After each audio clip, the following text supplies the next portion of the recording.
గులాబీ కండువా బాజాబ్తా కప్పుకొని ఎక్కడికి పోతే అక్కడ రావుల చంద్రశేఖర్ రెడ్డి గారిని రిక్వెస్ట్ చేసి భవన్ నుంచి అక్కడ ఉండేటటువంటి బీఆర్ఎస్ నాయకులకు అఫీషియల్ కమ్యూనికేషన్ చేపించి ప్రతి ఒక్క బీఆర్ఎస్ నాయకుల కార్యకర్తలకు మాట్లాడి ఆయా పర్యటనలకు వెళ్ళినప్పుడు అందరినీ కలుపుకొని బాజాబ్తా గులాబీ కండువా వేసుకొని 47 నియోజకవర్గాలు నవంబర్ 23, 2024 నుండి ఈ రోజు వరకు నేను పర్యటన చేసి అనేక ప్రజా సమస్యల మీద మాట్లాడడం జరిగింది. మరి ఇవన్నీ పార్టీ వ్యతిరేక కార్యకలాపాలు అన్నది నాకు అర్థం కాలేదు.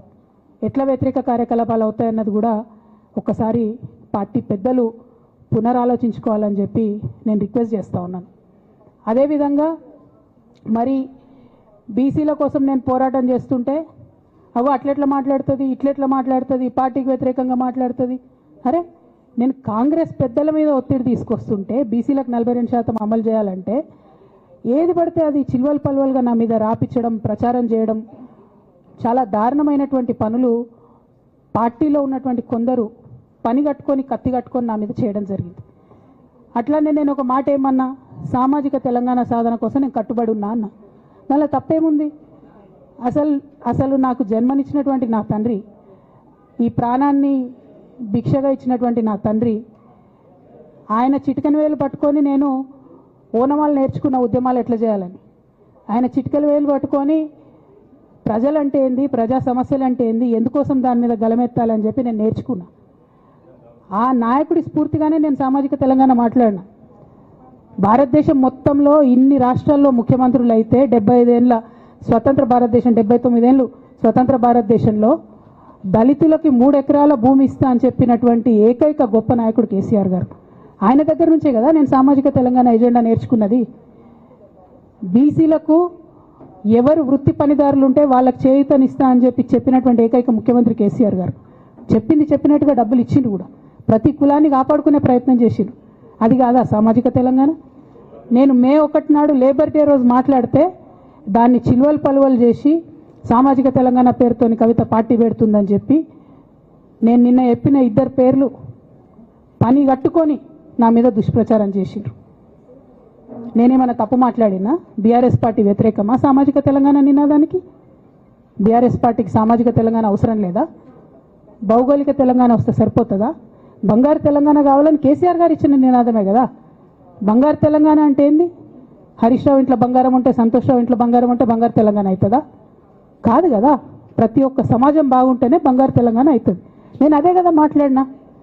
దానికి ఇష్టం వచ్చినట్టు నా మీద స్టోరీ లేపిస్తే నేను భవన్లో పోయి కూర్చొని బాజాబ్తా, ఎక్కడో కాదు, బయట ప్రెస్ మీట్ పెట్టలేదు, ఏ ప్రెస్ క్లబ్లో పెట్టలేదు, డైరెక్ట్గా తెలంగాణ భవన్ నా ఆఫీస్ అండి, నా పార్టీ భవన్లో పోయి కూర్చొని నేనేం చెప్పినా, నా మీద కుట్రలు జరుగుతున్నది, నా మీద విషప్రచారం జరుగుతున్నది అని చెప్పిన.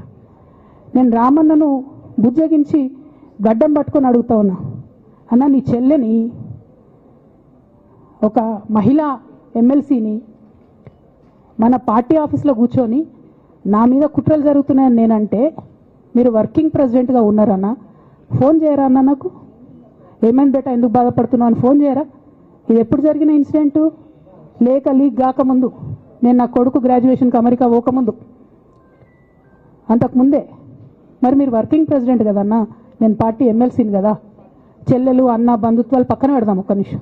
ప్రొఫెషనల్ సెటప్లో ఒక పొలిటికల్ పార్టీలో ఒక మహిళా ఎమ్మెల్సీ భవన్లో కూర్చొని నా మీద కుట్రలు జరుగుతున్నాయంటే మీరు మాట్లాడినరా అన్న? 103 రోజులు అయిపోయిందన్న ఇయ్యాలటికి, ఒక్క మాట మాట్లాడినరా? కేసీఆర్ గారు